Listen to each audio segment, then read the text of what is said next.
Welcome to the Meteor Instructional Best Practices webinar series. Meteor Education is a leading educational services partner working with education providers to help them create high-impact learning experiences. As one of the largest providers of learning spaces, including furnishings and interior design services, Meteor's focus is the integration of best practices for teaching and learning to drive inquiry-based instruction, effective use of modern classrooms, and increase student achievement. Today, we are going to explore student learning experiences. Did you know that teachers have a resource to help them create rich learning experiences where all students can learn at a high level? That resource is known as the complexity or depth of knowledge level that helps teachers calculate the cognitive depth, which in turn helps them to create a learning experience or task that is aligned to the required level of student thinking. What we know is that the more in-depth, meaning the more cognitive depth, the more relevant, interesting, and engaging the task is for students.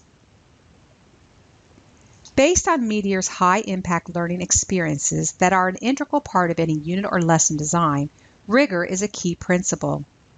Rigor refers to learning experiences that challenge students' thinking in new and interesting ways. Rigor is about what students do and is individual to each student's needs.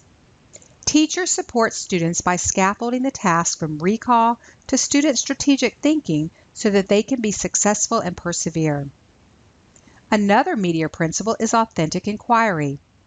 Authentic inquiry are those real-world, relevant questions or tasks, usually a problem or issue in the community or world, where students ask questions they want to answer, research possible answers or solutions, and back it up with evidence from various sources. The additional three principles could also be a part of creating rich learning experiences. They include inclusiveness, respectful collaboration, and ownership. The deliberate actions that are necessary for the types of learning experiences are aligned to the research from John Hattie's Visible Learning book. We know that John Hattie's research resulted in specific indicators for success, as noted here. If we take a look at what his work cites as having a direct impact on student achievement at a 0.4 or above, we notice the following connect to creating those rich learning experiences.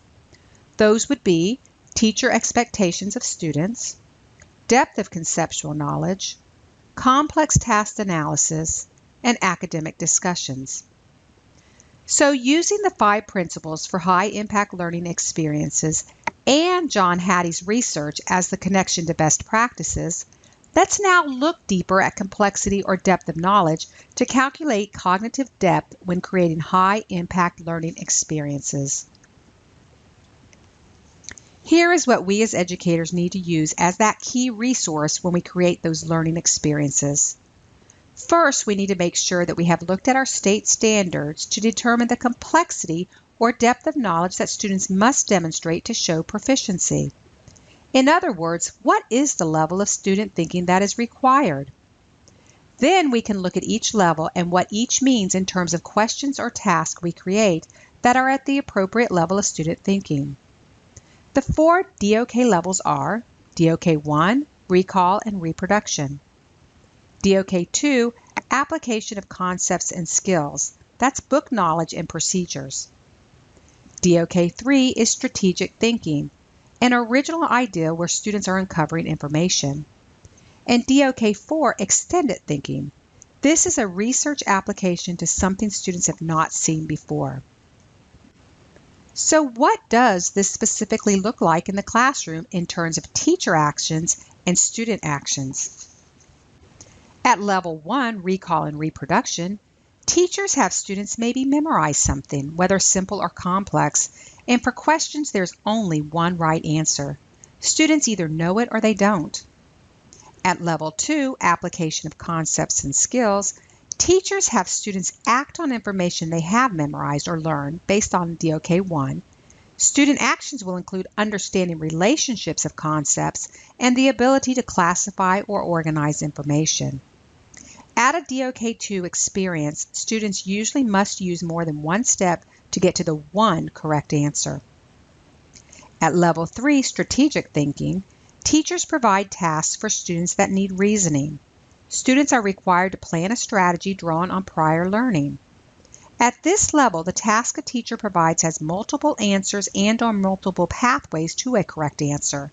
Student answers will require also an explanation of their thinking. And at level 4, extended thinking, teachers provide opportunities for students to take information and synthesize it in a unique way. Student actions include complex reasoning, planning, and an investigation or application of solutions to real-world problems or issues. Let's take a look at some tasks at each of the DOK levels. These tasks or questions come from a social studies unit on Argentina. The first task states, name 2 crops commonly grown in Argentina. This is a DOK 1 question because students are simply recalling information. The second task states, make a graph showing the annual production of the 5 largest crops grown in Argentina. This is a DOK 2 task. Students must apply information about crops to create the graph. There's only one answer, but multiple steps to getting there. The third task states, develop a logical argument for planting a particular crop in the Pampas of Argentina, taking into account soils, weather, and other variables. This task is at a DOK level of 3 because it's asking students to choose a crop to plant and defend why this crop should grow well in Argentina. And lastly, the fourth task states, design a 3-year crop rotation system for 500 acres in Argentina using as little chemical fertilizer as possible.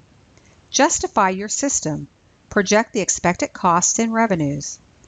This task is at a DOK 4 because students must research, design, synthesize, and justify their project.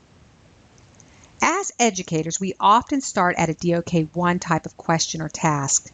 However, keep in mind that memorized facts can often be intimidating for our struggling or even our advanced students. You may want to start with a task at a DOK 3 as an entry point in order to find out what students know, and then share with students that they are going to become researchers and investigators of learning. This connects back to authentic inquiry, which is one of Meteor's high-impact principles. Here are some examples in science. The first task states, describe the characteristics of an acid or base. This is a DOK 1 question because students just either know it or they don't. The second task states, create a chart classifying several different substances onto established categories. This is a DOK 2 question because students have to take some information that they've learned and they now have to categorize it. Often when we ask students to compare, contrast, and categorize information, that's a DOK 2 type of task. The third task states, create a chart listing practical applications of different substances and justify why those substances would be appropriate for the applications you suggest. This is a DOK 3 question because there's multiple answers to this question, and students have to be able to justify and defend their particular answer. And finally, the last task states, conduct an investigation of different chemicals to determine which would be the best choice for a specific application, then test the results, analyze the data, and form a conclusion.